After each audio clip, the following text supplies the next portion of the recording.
अस्सलामु अलैकुम वरहमतुल्लाहि वबरकातुहू। एक हंगामे महशर हो तो उसको भूलूं, सैकड़ों बातों का रह रह के ख़याल आता है। हज़रात, आज मुल्क के जो हालात हैं हम और आप अच्छी तरह वाकिफ़ हैं। सेंट्रल से लेकर स्टेट गवर्नमेंट तक मुसलमानों के साथ जो नाइंसाफ़ी कर रही है वो किसी से पोशीदा नहीं है, किसी से मख्फी नहीं है। हर आदमी इसको खूब अच्छी तरह जानता और पहचानता है। वक्त का बहुत बड़ा अलमिया है कि चाहे वो जो कौन सी भी सियासी पार्टियां हों, कोई भी सियासी पार्टी मुस्लिम क़यादत को उभरने नहीं देती। उसकी वजह क्या है? उसकी वजह यह है कि मुसलमान जब बरसर इक़्तिदार आएगा, मुसलमान जब हुकूमत का नुमाइंदा बन के असम्बली और पार्लियामेंट में जाएगा तो माइनॉरिटी के लिए, मुस्लिम कास्ट के लिए आवाज़ उठाएगा। हमारा मुसलमान सादा दिल है, सादा लव है, वो हर एक के बहकावे में आ जाता है। जो भी कुछ हरी झंडी दिखाता है उसके पीछे चला जाता है। उसको सोचने समझने की सलाहियत नहीं है। यहाँ जैसा कि किसी ने कहा कि असेंबली में 30-32 मुस्लिम नुमाइंदे होते थे, कैंडिडेट होते थे, और आज आलम यह है कि आज 7 पे आके अटक गया है। उसकी वजह यह क्या है?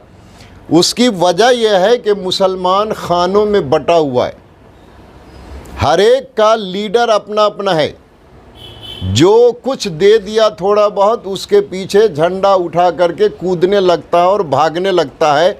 वो ये नहीं सोचता है कि अपना नुमाइंदा जाएगा तो हमारे लिए असेंबली में आवाज़ उठाएगा, हमारे लिए जो नाइंसाफ़ी होगी उसके ख़िलाफ़ बोलेगा, हमारे जो हुकूक कॉन्स्टिट्यूशन ने दिए हैं, दस्तूर हिंद ने, उस पर वो आवाज़ उठाएगा। ये सोच किसी भी मुसलमान की नहीं है।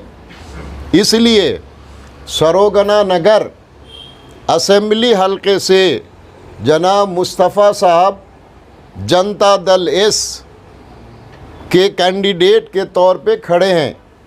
मैं हर कम्युनिटी के लोगों से गुजारिश करूँगा, चाहे वो हिंदू हो, मुस्लिम हो, सिख हो, ईसाई हो, सबसे गुजारिश करूँगा कि इनको इस बार मौका दिया जाए।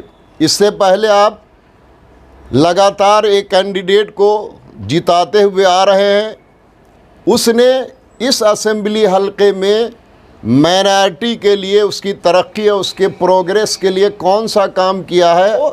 क़यादत बदलनी चाहिए, कैंडिडेट बदलना चाहिए, और नया नया कैंडिडेट जब बदलेगा तो उसको काम का स्पिरिट और जज्बा उसके अंदर पैदा होगा। और तमाम उलमाए किराम से, अमायदीन शहर से, अइम्माए मसाजिद से, ज़िम्मेदारान मसाजिद से मैं ज़ाती तौर पे अपील और गुजारिश करूँगा कि इस बार इनको, मुस्तफ़ा साहब को मौका दें। क्यों?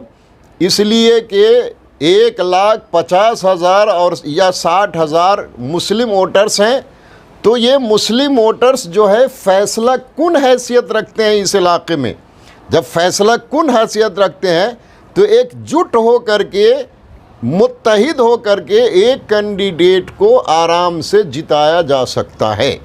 कि मुसलमान आँख बंद करके हर कम्युनिटी के कैंडिडेट को अपना कीमती वोट डालता है, लेकिन जब मुसलमान कैंडिडेट खड़ा होता है तो वहाँ ज़ात पात का मसला खड़ा हो जाता है, वहाँ पर कम्युनिटी का मसला खड़ा हो जाता है। तो इससे भी हमको सबक हासिल करने की ज़रूरत है। आज बड़ी खुशी की बात है, हमारे होने वाले एमएलए साहब मोहम्मद मुस्तफ़ा, जो जनता दल सेकुलर से इस सरोगना नगर कॉन्स्टिट्यूंसी में कॉन्टेस्ट कर रहे हैं, वो आज यहाँ पर हाज़िर हैं।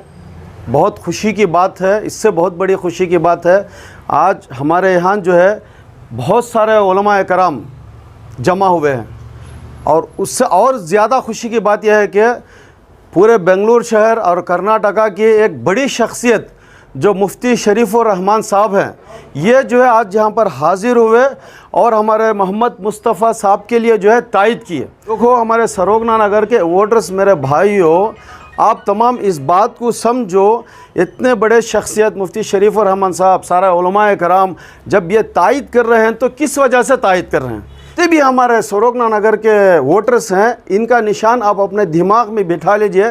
5 नंबर इनका है, मोहम्मद मुस्तफ़ा का सीरियल नंबर 5 है।